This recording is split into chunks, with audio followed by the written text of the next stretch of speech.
नमस्कार दोस्तों, क्या आप तैयार हैं? क्योंकि आज जो खबर मैं आपको बताने जा रहा हूं वो आपके जेब, शादी, विदेश घूमने के सपने और रोजमर्रा की जिंदगी को सीधा छूने वाली है। प्रधानमंत्री नरेंद्र मोदी ने देश को चेतावनी देते हुए कहा, पेट्रोल बचाओ, घर से काम करो, सोना मत खरीदो, विदेशी शादियां टाल दो, वरना महंगाई का तूफान आने वाला है। क्या यह सिर्फ एक अपील है या फिर मिडिल ईस्ट में चल रही ईरान अमेरिका जंग का वो असर है जो भारत की अर्थव्यवस्था को हिला सकता है? क्या विपक्ष सही कह रहा है कि ये सरकार की नाकामी का सबूत है या फिर पीएम देश को मुश्किल समय के लिए तैयार कर रहे हैं? दोस्तों, अगर आपका मन में ये सवाल उठ रहा है कि आखिर क्यों प्रधानमंत्री मोदी ने अचानक वर्क फ्रॉम होम, पेट्रोल बचत, सोना रोकने और विदेशी शादियां रोकने की अपील कर दी, तो ये वीडियो अंत तक जरूर देखिए, क्योंकि आज हम खोल कर रख देंगे सारी सच्चाई, बिना लाग लपेट के, बिना किसी पक्ष के। दोस्तों, मैं हूं आपका दोस्त एस कुमार और आप देख रहे हैं जन आवाज 24 सच के साथ। चलिए शुरू करते हैं आज की इस महत्वपूर्ण रिपोर्ट। दोस्तों, कल यानी 10 मई 2026 को हैदराबाद के सिकंदराबाद में प्रधानमंत्री श्री नरेंद्र मोदी ने एक जनसभा को संबोधित करते हुए कुछ ऐसी बातें कही जिन्होंने पूरे देश में हलचल मचा दी है। प्रधानमंत्री मोदी ने साफ साफ कहा, इस वक्त वैश्विक संकट है, हमें पेट्रोल, डीजल और गैस का इस्तेमाल बड़ी सावधानी से करना होगा। उन्होंने लोगों से अपील की कि जहां संभव हो वर्क फ्रॉम होम को बढ़ावा दें, वीडियो कॉन्फ्रेंसिंग और ऑनलाइन मीटिंग को प्राथमिकता दें, ठीक वैसे जैसे कोविड के समय किया गया था।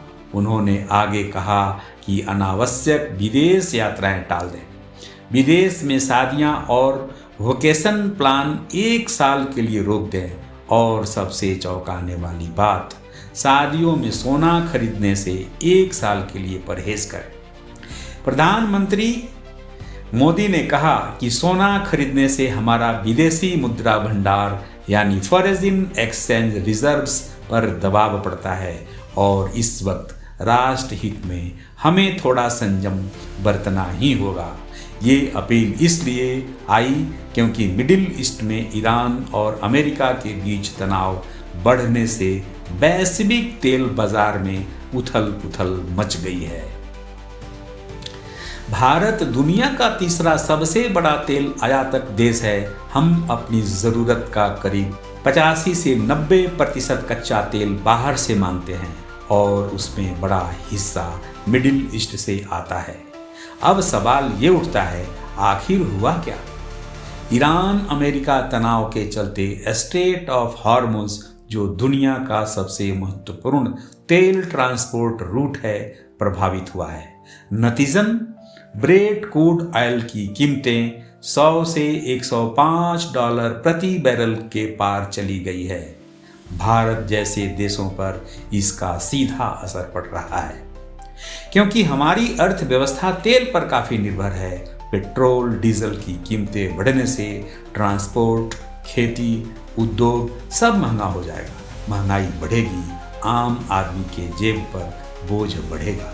प्रधानमंत्री मोदी ने कहा कि हमें स्वदेशी अपनाना चाहिए, लोकल प्रोडक्ट्स खरीदने चाहिए, पब्लिक ट्रांसपोर्ट का इस्तेमाल बढ़ाना चाहिए, कार पूलिंग करनी चाहिए, इलेक्ट्रिक व्हीकल्स को बढ़ावा देना चाहिए। छोटी छोटी बचत अगर पूरे देश ने की तो बड़ा फर्क पड़ सकता है। दोस्तों, वीडियो में आगे बढ़ने से पहले अगर अभी तक आपने हमारे चैनल को सब्सक्राइब नहीं किया है तो चैनल को लाइक और सब्सक्राइब करें। इससे मुझे आपके साथ अच्छा संबंध बनता है और मैं आपके साथ हमेशा बने रहना चाहता हूँ। दोस्तों, क्या ये अपील सही समय पर आई है या देर हो गई? सरकार का कहना है कि हम पहले से ही रूस से ज्यादा तेल खरीद रहे हैं, दूसरा विकल्प तलाश रहे हैं और घरेलू स्तर पर बचत से स्थिति को संभालने की कोशिश कर रहे हैं, लेकिन विपक्ष इसे सरकार की नाकामी बता रहा है। राहुल गांधी समेत कांग्रेस और अन्य विपक्षी नेताओं ने तीखा हमला बोला। उन्होंने कहा कि ये अपील नाकामी का सबूत है। राहुल गांधी ने आरोप लगाया कि मोदी सरकार की विदेश नीति के कारण भारत की ऊर्जा सुरक्षा खतरे में है। उन्होंने कहा कि पहले सरकार ने दावा किया था कि हम रूस से सस्ता तेल खरीद रहे हैं, लेकिन अब जब मिडिल ईस्ट में संकट आया तो स्थिति बेकाबू हो गई। विपक्ष पूछ रहा है, आखिर सरकार ने पहले से क्यों तैयारी नहीं की? क्योंकि जनता से बलिदान मांगा जा रहा है, जबकि बड़े बड़े फैसले पहले लेनी चाहिए थे। कई विपक्षी नेता कह रहे हैं कि प्रधानमंत्री की ये अपील बिना सीधे पेट्रोल डीजल महंगा करने के जनता पर बोझ डालने का तरीका है। कुछ का कहना है कि सोना न खरीदने की सलाह शादी ब्याह करने वाले मध्यम वर्ग परिवारों के लिए बहुत ही मुश्किल है, क्योंकि भारतीय संस्कृति में सोना शादी का अहम हिस्सा है। तो सच्चाई क्या है? दोस्तों, सच्चाई ये है कि भारत तेल पर बहुत निर्भर है। हमारी रिफाइनरी क्षमता बहुत अच्छी है, लेकिन कच्चा माल बाहर से ही आता है। पिछले कुछ महीनों में ईरान अमेरिका तनाव बढ़ने के बाद ग्लोबल सप्लाई चेन प्रभावित हुई। स्ट्रेट ऑफ हॉर्मुज बंद होने या प्रभावित होने की खबरों से कीमतें बढ़ी है। भारत सरकार ने पहले एक्साइज ड्यूटी में कटौती करके कीमतों को नियंत्रित करने की कोशिश की, लेकिन लंबे समय तक ये संभव नहीं है। प्रधानमंत्री श्री नरेंद्र मोदी ने अपने भाषण में जोर दिया कि वक्त राष्ट्र हित का है। उन्होंने कहा, हम सबको मिलकर इस संकट का सामना करना है। उन्होंने याद दिलाया कि कोविड के समय भी देश ने साथ मिलकर लड़ाई लड़ी थी। अब भी वैसे ही एकजुटता की जरूरत है। आइए अब हम समझते हैं कि आम आदमी पर क्या असर पड़ेगा। पेट्रोल डीजल अगर कीमतें बढ़ी तो ट्रांसपोर्ट महंगा होगा। सब्जी, दूध, किराना सबकी कीमतें प्रभावित होगी। ऑफिस जाने वाले, कैब ड्राइवर, ट्रक ड्राइवर सबसे ज़्यादा असर। वर्क फ्रॉम होम यानी कंपनियां अगर वर्क फ्रॉम होम बढ़ाती है तो पेट्रोल बच सकता है, लेकिन कई सेक्टर्स में ये संभव नहीं है। आईटी, कारपोरेट में आसानी, लेकिन फैक्ट्री, रिटेल, हॉस्पिटैलिटी में मुश्किल। भारतीयों का सोने से गहरा लगाव है। शादियों में सोना देना परंपरा है। एक साल रोकने की अपील से ज्वेलरी मार्केट, गोल्ड इंपोर्ट प्रभावित होगा, लेकिन क्या लोग मानेंगे? या पब्लिक मार्केट बढ़ेगा या ब्लैक मार्केट बढ़ेगा? विदेशी शादियां और यात्राएं यानी मध्य वर्ग अब दुबई, थाईलैंड, बाली जैसी जगहों पर डेस्टिनेशन वेडिंग और हनीमून प्लान करता है। ये रुकने से टूरिज्म इंडस्ट्रीज और एयरलाइंस पर असर पड़ेगा, लेकिन विदेशी मुद्रा बच सकती है। दोस्तों, अब सवाल ये है, क्या हम सच में तैयार हैं इस संकट के लिए? हमारे पास रणनीतिक पेट्रोलियम रिजर्व है, लेकिन वो सीमित समय के लिए है। सरकार रिन्यूएबल एनर्जी यानी सोलर, इलेक्ट्रिक व्हीकल्स पर जोर दे रही है, लेकिन ट्रांजिशन में समय लगता है।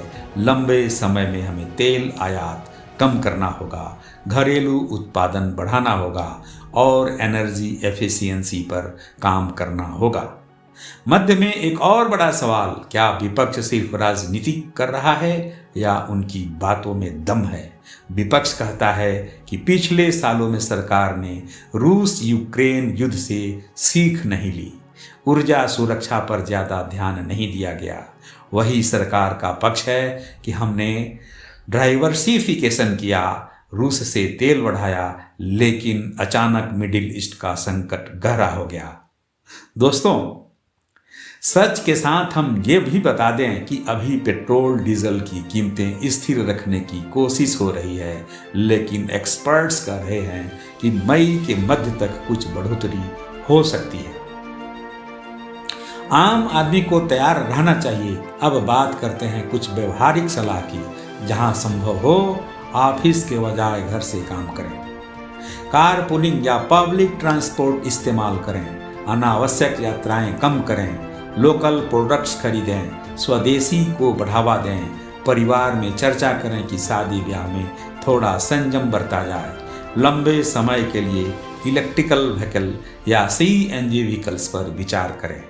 दोस्तों, ये वक्त व्यक्तिगत त्याग का है या सामूहिक जिम्मेदारी का। प्रधानमंत्री श्री नरेंद्र मोदी ने कहा कि छोटी छोटी बचत राष्ट्र को मजबूत बनाएगी, लेकिन क्या आम आदमी जो पहले से महंगाई से जूझ रहा है और त्याग कर पाएगा? ये बड़ा सवाल। दोस्तों, अब अंत में आज हमने खुलकर चर्चा की कि PM मोदी की ऑयल क्राइसिस वाली अपील पर मिडिल ईस्ट का तनाव, तेल की कीमतें, विदेशी मुद्रा का दबाव, विपक्ष की आलोचना, सब कुछ हमने फैक्ट्स के साथ रखा। आखिरी सवाल आपसे, क्या आपको लगता है कि PM मोदी की ये अपील सही है और हमें साथ देना चाहिए, या विपक्ष सही कह रहा है कि सरकार को पहले से बेहतर तैयारी करनी चाहिए थी? तो दोस्तों, अब यहीं तक। मैं हूं आपका दोस्त S कुमार और आप देख रहे थे जन आवाज 24 सच के साथ। अगर आप चाहते हैं कि मैं आपके लिए ऐसे ही सवाल उठाता रहूं, खबरें बनाता रहूं, तो प्लीज़ हमारे चैनल को लाइक करें, सब्सक्राइब करें और बेल आइकन ज़रूर दबाएं, ताकि हर नई रिपोर्ट सबसे पहले आप तक पहुंचे। यह वीडियो आपको कैसा लगा, आप हमें कमेंट में ज़रूर लिखें और आप हमें और भी बेहतर करने के लिए सुझाव लिखें। सवाल पूछते रहें, सच तक पहुंचते रहें। अगले रिपोर्ट में मिलते हैं इसी तरह की नई खबरों के साथ। तब तक सच के साथ नमस्कार, जय हिंद और जय भारत।